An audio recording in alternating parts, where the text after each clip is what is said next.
All right, so welcome everyone. I'm Catherine Brown. I know many of you, but not all of you, which is awesome. That's why we do these events. And so most Fridays, I or a trusted colleague of mine come at 10 a.m. US Central Time for 30 to 45 minutes. I always end at the bottom of the hour at 30 minutes, but sometimes we stay longer with Q&A. And so stay as long as you can. I understand if you need to go, but we are covering what I'm calling the Good Humans sales secrets.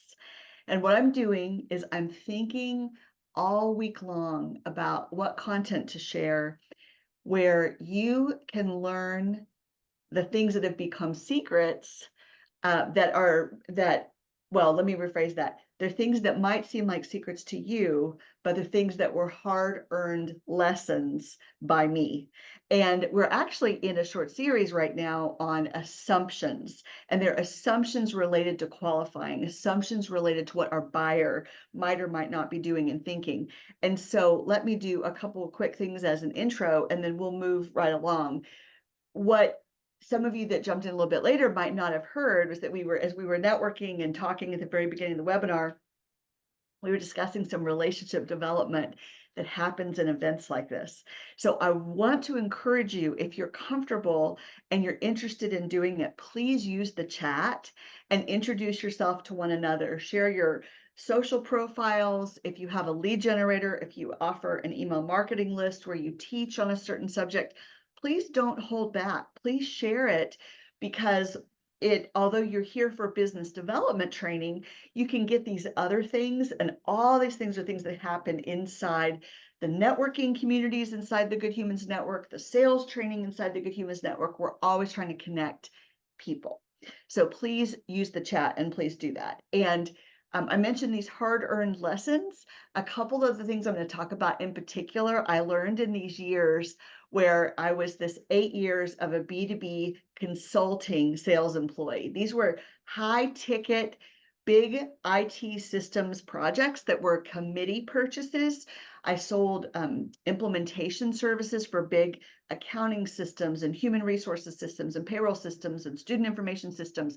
So you're talking about 6 and 7 figure price tags with long sales cycles. And man, it was like the way to cut your teeth was, to learn on these high ticket item processes. But they've served me over all these years. All those experiences served me, especially learning how to qualify well, because I made a lot of mistakes in the beginning where I did not qualify well. So I want you to not have that happen to you. So this gives you the arc of my career. You see that I love marketing. I've had some professional marketing training, wrote a book called How Good Humans Sell, and last year created this network that we call the Good Humans Growth Network. And that is for people who sell business to meet one another, to be in what we call grow groups, to really create more intimate professional relationships with people where we learn to listen for one another and give referrals to one another. Okay, so that's a little bit about me. These costly missteps and assumptions, we're on part 3 of that. So this is tied to a concept called the magic topics. And the magic topics are the 5 topics that I discussed. They're on page 95 of my book, if you happen to have a copy of that. I'll grab this one here. If you don't, I'll read them to you. But what I'm saying about the magic topics is I'm saying when you're selling to an organization, you're selling to a nonprofit or for-profit corporation, there's lots of things you need to find out to make sure that the person who's speaking to you can actually buy from you and that it's the right time for them to buy from you. And the 5 topics are the topics of conversation that have to happen sometime. Now, sometimes a little bit of it can be automated. Sometimes you can learn most of it in one call. Sometimes it takes several calls. It just depends on the situation. But you need to ask, and I'm reading from the book here on page 95, you need to ask about how they're going to make a decision, the decision-making process, and not make assumptions around that. You need to find out if there's any competition. That's one we're going to talk about, especially today. Last week, we talked about money. Got to understand if they can spend and if this person has the authority to spend. And that leads to what role they are. You need to understand their goals and not assume that because they're talking to you that their goals align with the thing you sell. and you have to talk about timing. What happens a lot of times in a more complex sale is people want to be educated and they're researching, but they're actually not ready to buy. But because you want them to buy, you think they're ready to buy. So what we're talking about in this series is what do we ask and do to make sure that we don't have any assumptions around this topic where we then send a proposal and go to a lot of trouble and send a sample contract only to find that they actually were researching. They weren't ready. Or you think they're about to sign and they say, well, now I have to run it up the pole to someone else, and you didn't even know there was someone else. I speak from authority when I say all of these things have happened to me, so I don't want them to happen to you. Okay. I care about you and I don't want them to happen to you.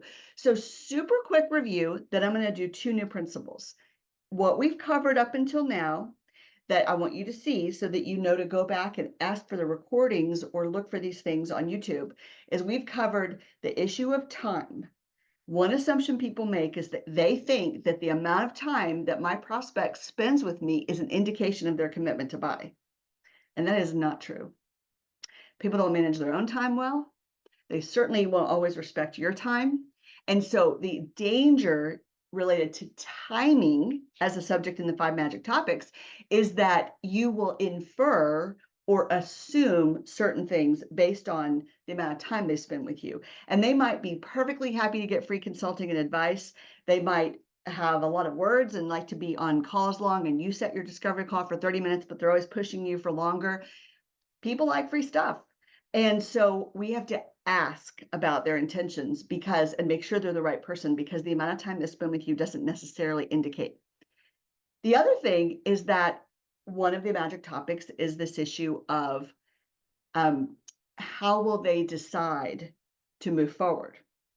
And so a key assumption I see is that we believe that our prospect knows how they will buy from us, or we think they do.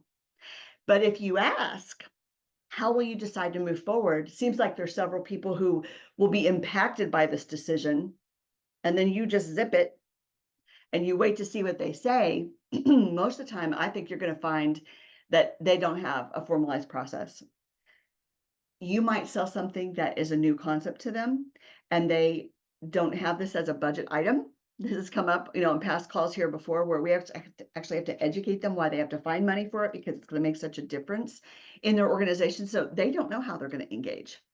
If you don't ask, you're at risk that you'll make assumptions that are not in your favor. The third major thing we've talked about that I'm going to give you as a quick review is we talked about money. An assumption is that your buyer will tell you their real number if you ask about budget. And this is not true. Especially if they don't know you well, they will probably err down on what they're actually willing to do. And especially if this is an educational sale where you really have to build a case for how this will make more money for them, and what this investment will do for them, they don't have all that information. They don't know. And so being thoughtful about how you bring up the subject of money is something that we have spent time talking about and will again, because it's a big challenge in the sales process. The 2 new things I want to talk about today are competition, and I want to talk about goals. Okay, that's where we're going to focus today. So what I'm going to do is I'm going to speak about this a little bit, and then I'm going to open it up for questions. And I am recording, but I'll just save the part about me teaching, and your recording won't be on the, recording of your question won't be on the internet forever. So don't worry about that. And please ask whatever you'd like. So on the subject of an assumption, I used to think that the main competition I had in a sales situation was actually a real competitor.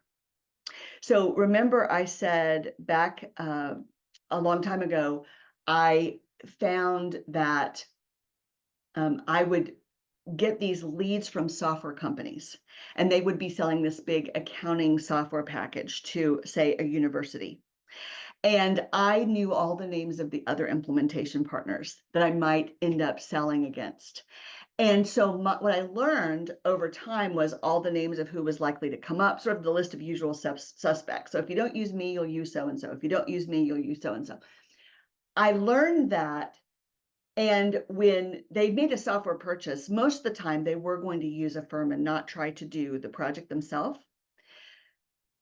So there really was another firm, but when I started selling sales training services, it was a completely different situation. One of the most common quote competitors that I came up against over and over again was the competitor of doing nothing. Maintaining the status quo was my key competitor. And that's really a big deal because that one has an assumption tied to it too. And often your prospect is assuming that's going to cost them less because they haven't always done the calculation, which you know how to do because of your expertise, where actually you know that's not true. The path of inaction is also costly in time and money. But in terms of hard dollars, it doesn't always feel that way.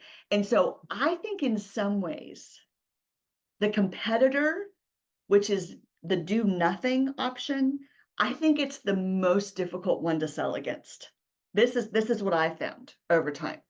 When you really hear about the same consultant, or you know they're going to buy from another promotional products company, or you know that they're going to buy different CPA services, you can learn to understand the pros and cons and have a conversation where, let me model this for you. You might say, I like to get to the competition question by asking first, have you tried something like this before? Because I don't know why, but I'm telling you, this is a magic secret. Okay. Somehow, if you say, have you tried something like this before? They will tell you not only the history, but they'll often bring you up to date on what's happening now, and they'll often volunteer what they're doing. I don't know why, but just take it and run with it. I promise it works. They'll often volunteer and they'll say, and so that's led us up till now where we decided to look at 3 firms. Great. I just make myself, like, I have a little nervousness inside, but I make myself ask, who else are you considering? Just see if they'll tell you. I mean, ask, right? You'll certainly not find out if you don't ask. And they might say, I don't feel comfortable sharing that, or they might just tell you. And so then that leads into a whole conversation where I believe selling like a good human is that we don't speak poorly of other people, right? We want to acknowledge that they're doing this and say, I often see Joe. You know, we often find ourselves in this situation, right? So that's a whole other thing we can talk about if that's interesting in your Q&A.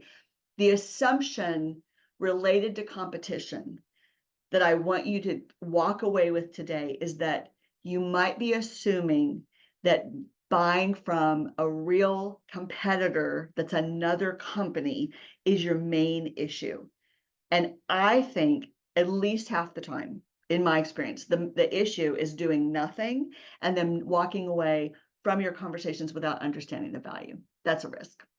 Okay, that's a risk. So that's what I want you to learn related to competition. Let's talk about goals for a second. On goals, many of us on this call sell pretty expensive things, meaning that it's not uncommon for our person who's really a buyer, they actually have the authority to purchase, they will still consult other people. Or it could be that someone who is what we call an influencer in the sales process, an influencer might be doing the vetting of some of the initial calls with you and then wants to bring in their boss, okay, or the committee head, or however that decision is going to be made. So it is just so easy to get excited when you hear the person on the call say things where their goals are aligning with your value, right? They say, oh, we have this problem and this problem, this problem. And you're so excited because you think that that makes them a fit. The reason that the 5 magic topics, again, if you look at page 95, and I encourage you to buy the book just for the graphics if you don't already have it, because it's really helpful to fold down those pages.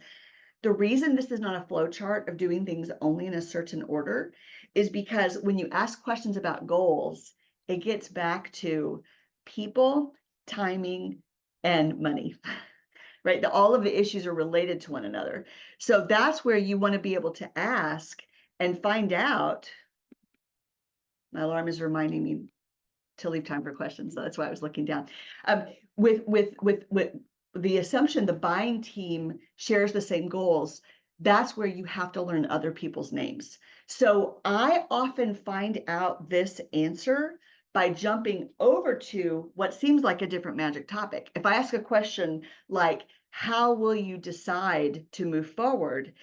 If they haven't yet brought up other people's names, this is a place they might do it. So you see how the magic topics are all related to one another because one thing kind of naturally flows into another in the conversation. So the risk and the assumption is that people get their agenda organized before they get on a call with you, and it's not true. You could have a lone wolf who's out researching. You could have someone who agreed to take your inbound prospecting call, but they don't even, they don't even know that much about what you do. You could have someone who proposes to act as if they have authority, or might even genuinely believe they do, but there's all these politics behind the scene that you're not privy to. So my caution to you and my advice to you today is to assume, okay, we're talking about don't assume these things. Here's one thing you can't assume. Assume that for every name of a person you hear that's involved and who's going to be affected by this decision, assume they have a different goal. Just assume they have a different goal. Because if you're curious about what those are, you'll go toward more questions and not fewer questions. If you assume that this person as a representative is speaking on behalf of others, it's going to be a problem for you. And a way you know this is true is if you've ever sent a proposal that got passed around and it doesn't get signed quickly. Why is that? Because people who are being consulted are not yet convinced because they either don't know you, didn't also talk to you, or they have a different agenda internally. So that's why that question that I keep repeating, but I really want you to memorize it. How will you decide to move forward? That's why it leads you to all this different goodness, because you want to get to the goals of the group and find that out. There's a gentleman I've done a lot of work with who sells big software packages to schools. And it is so challenging to sell what he sells. I mean, I've sold all kinds of things, and every time I talk to him, I say, nope, this is really one of the more challenging. Okay, I won't say that if it's not true. It's like, no, this is really challenging because you have teachers and parent representatives and the administrative staff and a superintendent. And in most schools, all those people can vote for the software, and ultimately the superintendent can vote it down. But you can't get the superintendent to say yes, usually, if all the people aren't also on board. So it's very involved and lots of different goals that are there. So those are two things. So now we've covered the magic topics. We've talked about not assuming that because they want to talk to us and because they want to schedule call 2, call 3, call 4, that it actually means it's not a marketing lead. They might still be researching. So you really have to ask what will happen if you don't move forward. We've talked about money, okay? We have talked about if we straight up ask, what is your budget? They might not tell us the truth because they don't yet know that we're good humans that they can trust. So we have to bring up the subject of money and tie that to their goals in a way that opens them up with how questions, what questions, things that get them talking so that we can listen very carefully, because most of us have a consultative sale.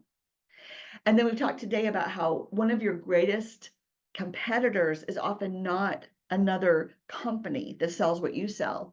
It's to do nothing. And for educating people, this is where a lot of you could do a lot with your content marketing, is teaching what's the true cost of not moving forward, right? That could give you ideas of things to train on and teach on with your marketing, because sometimes people don't understand it because they don't know that subject as deeply as you do, because you're the one that has the expertise. Okay, so with that, we've got 5 minutes left till the bottom of the hour. I want to open up questions about, it could be about any of the magic topics. It could be about, some random quote of something I said. And I also want to free you to go if you need to, because I like to honor your time. I tend to stay a little bit late because I think it's fun, but that doesn't mean that you have to. So please do what's right for you. So does anybody have questions or comments?